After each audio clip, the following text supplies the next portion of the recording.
민주당과 국민의당 그리고 새누리당의 원내 수석부대표는 최순실 등 국정농단 의혹 사건 특검 법안에 합의했다고 발표했습니다.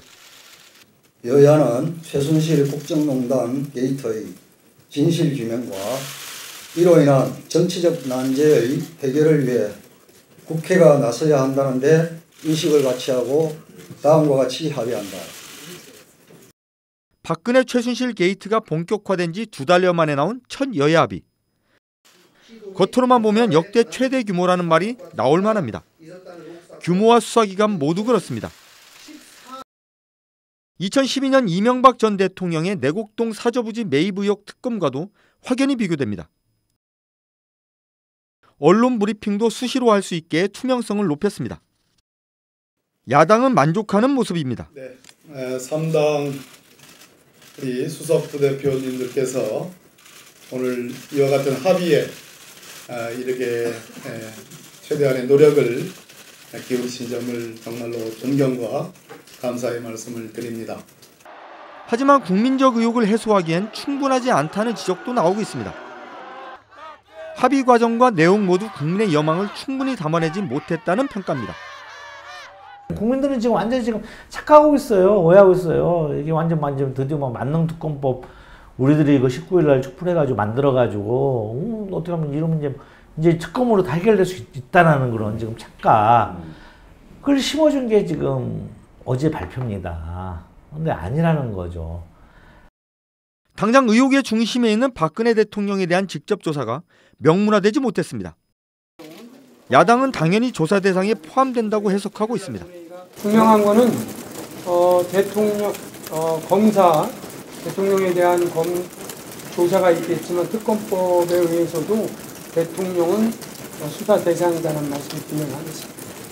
그러나 자의적인 해석일 뿐이라는 우려도 제기됩니다. 없으면 나중에 그런 걸 근거로 해서 대통령이 수사를 안 받는다. 어떻게 강제하겠어요? 그러면서 그걸 법 해석론으로 그런 해석에 다른 해석할 수 있는 여지를 안 남겨줘. 법률이 명확해야 돼. 합의문을 발표하는 자리에서도 여당 대표는 대통령이 조사 대상인지를 묻는 질문에 특검이 판단할 문제라고 떠넘겼습니다. 대통령은 수사 대상이라는 말씀이 분명하겠습니다. 합의 과정이 투명하게 공개되지 않은 것도 문제입니다. 빠른 합의를 위해 어쩔 수 없었다는 주장도 나오지만 이것이 공개적으로 협상이 되면 아마 어제 타협안이 절충안이 저는 만들어지긴 어려웠을 것이다. 저는 한 보름 이상의 더 지리멸렬한 어떤 협상이 진행이 됐을 거고 그렇게 되면 국민들 입장에서는 굉장히 짜증나는 그러한 모습도 있을 수 있었다. 그렇기 때문에 비공개를 할 수밖에 없었다라는 점을 좀 양해의 말씀을 올립니다. 폐쇄적으로 진행된 합의 과정에 대한 비판은 곳곳에서 제기되고 있습니다.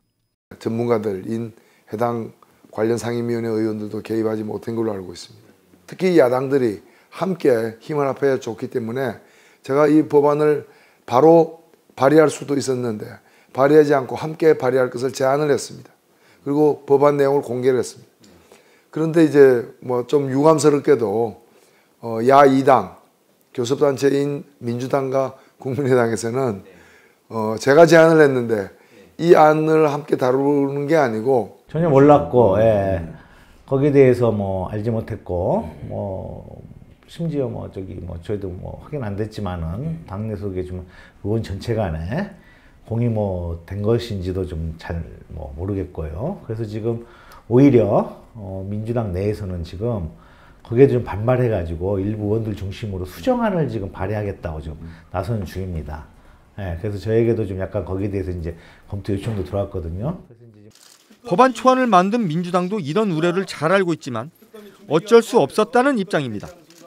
그런 양보를 이끌어내는 과정에서 피치 못하게 새누리당 측에 정말 요구를 배제할 수 없는 그런 부분도 있다는 점을 좀 그런 사정도 있다는 점을 말씀을 드리고요. 야당이 추천한 2명의 특검 후보 중 1명을 대통령이 선택하기로 한 합의 내용도 비판을 받고 있습니다. 수사 대상인 대통령이 어떤 식으로든 특검에 관여하는 게 이치에 맞지 않는다는 지적입니다. 2명을 선택하잖아요. 2명을 추천하잖아요. 그건 뭐 아무리 야당이 추천하더라도 좀 달라요. 그러면 대통령 입장에서 한 명은 네, 상대적으로 그래도 그나마 나 좀 대통령 좀 수사하면서 좀 좀 약간 좀 약하다고 평가한 사람이 있을 거 아닙니까? 그럼 상대로 그 사람을 고를 거 아닙니까? 선택권인가? 그럼 그 사람이 또 경우에 따라서 이게 아니라고 해버리면 안 하겠다고. 여야 3당의 합의 내용이 된 비판은 여기서 그치지 않습니다. 특검 후보를 15년 이상 판검사를 지낸 법조인으로 한정한 것, 청와대 등에 대한 강제 수사를 명문화하지 못한 것, 수사기간 연장 여부를 사실상 피의자 신분인 대통령이 결정토로 간 것도 비판을 받고 있습니다. 대통령이 최악의 경우는 피할 수 있도록 여야 합의가 길을 터줬다는 주장도 나옵니다. 어떻게 수사 준비 기간인 20일까지 그게 무슨 셈법인지 모르겠는데 준비 기간이 어떻게 수사 기간입니까? 그거 포함해 120일 하면 어떻게 돼요? 실제 보장되는 건 70일밖에 안 되는 거죠. 그 연장도 그러면 왜 연장을 대통령 승인을 받습니까? 대통령 아주 70일 수사해가지고 점점 자기에 대해서 그 연장하겠어요? 피의자인데. 이런 허점투성이 법안이 만들어진 이유는 협상에 나선 여야가 서로의 이해관계를 두고 거래를 했기 때문입니다. 협상 과정을 잘 아는 한 야당 의원은 여당인 새누리당이 진보적인 인사의 특검 임명을 막기 위해 무리한 요구를 했고 야당이 이를 수용했다고 주장했습니다. 15년 이상 판검사를 지낸 사람으로 후보를 한정한 것, 세월호 7시간이 조사 대상에서 빠진 것도 모두 여당의 요구를 수용한 결과라는 겁니다. 역시 새누리당하고 안을 함께 만드는 과정에서 제목부터가 박근혜 대통령이 사라져버렸고 특별검사 임명권을 야당이 넘겨받으면서 나머지는 좀 양보하는 수사기관이라거나 또는 이제 기본 자격이라거나 이런 또는 수사 대상이라거나 이런 데서는 양보하고 그 추천권만 받아오는 그런 좀 절충이지 않았나 그렇게 저는 봅니다. 합의에 참여한 박범계 의원도 협상 과정에서 법안 내용이 후퇴한 사실을 인정했습니다. 하지만 빠른 합의를 위해선 어쩔 수 없었다는 겁니다. 세월호 문제의 그 7시간이 제가 만든 초안에는 규정이 되어 있었습니다. 명시적으로 세월호 7시간 이렇게 규정을 했는데 그 부분을 강력하게 빼달라는 요구가 있었고 그러나 이렇게 허점투성이인 여야 합의안마저 법사위에서 여당의 강한 저항에 부딪히고 있습니다. 야당만 추천을 이렇게 특검을 하게 되면 그거는 좀 너무 나가는 거다. 이렇게 지금 큰 사건에서 야당만 추천 권한을 행사하면 어떻게 됩니까? 예? 정치적 중립성이 정말 있다고 볼 수 있습니까? 특별검사가 야당에서 추천이 되면은 야당 편향적이고 야당의 정파적 이익을 대변하는 정치검찰이라는 비난을 받을 수가 있는 겁니다.